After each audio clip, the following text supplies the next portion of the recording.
విడుదల రజని ఆగ్రహాన్ని వ్యక్తం చేశారు. రాష్ట్రంలో రెడ్ బుక్ పాలన నడుస్తుంది అన్నారు. రెడ్ బుక్ పాలనలో భాగంగానే తనను టార్గెట్ చేశారని విమర్శించారు. ఏసీపీ కేసులో ఫిర్యాదుదారుడు టీడీపీకి చెందిన వ్యక్తే అన్నారు. ఎంపీ లావు కృష్ణదేవరాయలు డైరెక్షన్లోనే కేసులు పెట్టారని మండిపడ్డారు.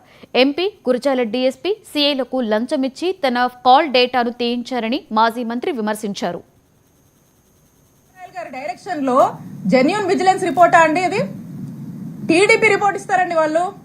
ఇక్కడ నుంచి ఒక ఫ్యాబ్రికేటెడ్ అవాస్తవాలతో కూడినటువంటి ఒక టీడీపీ రిపోర్ట్ ని ఏమీ లేనటువంటి విషయాన్ని వాళ్ళకు అనుకూలంగా వాళ్ళకు నచ్చినట్టుగా రాసుకుని పంపిస్తారు. పంపించి దీన్ని ఫాలో అప్ చేసి ఈ రోజు ఈ కేసు కట్టేదాకా తీసుకొచ్చారు. ఇక ఇది పీక్స్ అన్నమాట. అందుకే ఈ కేసు నేను రెడ్ బుక్ రాజ్యాంగానికి, రెడ్ బుక్ పాలనకు ఒక పరాకాష్ట అని చెప్పి చెప్తా ఉన్నాను. ఇక వీళ్లకు పొద్దుపోక ఇలా నన్ను టార్గెట్ చేస్తూ వరుసపెట్టి ఇబ్బందులకు గురి చేసి ఏదో నా కళ్ళల్లో భయం చూద్దాం అనుకుంటున్నారేమో. నాకు బాధేస్తుంది. ఎప్పుడు తెలుసా?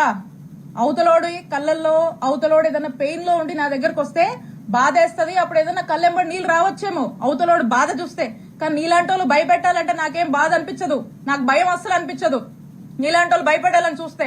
దేవరాయలు గారు అనుకుంటా ఉన్నారు నాకు వైఎస్ఆర్ కాంగ్రెస్ పార్టీలో ఒకరిద్దరితో పరిచయాలు ఉన్నాయి, ముసుగులో ఒకరిద్దరితో పరిచయాలున్నాయి, ఆయన టచ్ లో ఉన్నాడని ఆయన భావించి ఆ ఒకరిద్దరు రేపు వైఎస్ఆర్ కాంగ్రెస్ పార్టీ గవర్నమెంట్ వచ్చినా కృష్ణదేవరాయలను కాపాడుతారు అనే భ్రమంలో ఆయన ఉన్నాడు. ఆ ఇద్దరు, ఆ ఒక్కరు, నువ్వు ముసుగులో ఉన్న ఏ ఒక్కరు కూడా నిన్ను కాపాడలేరు అని నేను క్లియర్ గా చెప్తున్నా. నీకు నిన్ను కాపాడలేరు, అది నీ భ్రమే. కాబట్టి ఇప్పటికైనా మీరు చేస్తున్న పాపాలన్నీ అందరికీ తెలుసు. ఈరోజు ప్రజలు కూడా చూస్తున్నారు, అందరూ గమనిస్తున్నారు. ఇవన్నీ విత్ ఎవిడెన్సే నేను మాట్లాడా. మీరు మళ్ళీ ఇంకో కట్టు కథ పెట్టుకుని ఇంకొంచెం బ్యాచ్ ని మళ్ళీ పెట్టి మళ్ళీ కొంతమంది ఆర్టిస్టులను దింపి అదిగో ఇదిగో అని మాట్లాడించవచ్చు. కాదు, నేను చెప్తా ఉన్నా. పోసాని గారు అప్పుడెప్పుడో మాట్లాడారని చెప్పి తర్వాత ఇన్ని సంవత్సరాలకు తెచ్చి చుట్టూ తిప్పారు కదా, ఇబ్బందులు పెడుతున్నారు కదా. అదే రాజ్యాంగం మాకు కూడా వర్తిస్తుంది కదా. ఇష్టం వచ్చినట్టుగా వచ్చి కూర్చొని ఇష్టానికి మాట్లాడిపోతే మాట్లాడినోడు ఎవరిని కూడా వదిలిపెట్టనని చెప్పి తెలియజేస్తున్నాను. కాబట్టి ఇప్పటికైనా మీరు చాలా ఎక్కువ చేశారు. ఇప్పటికైనా ఒళ్ళు దగ్గర పెట్టుకుని మీ పద్ధతిగా మీరుంటే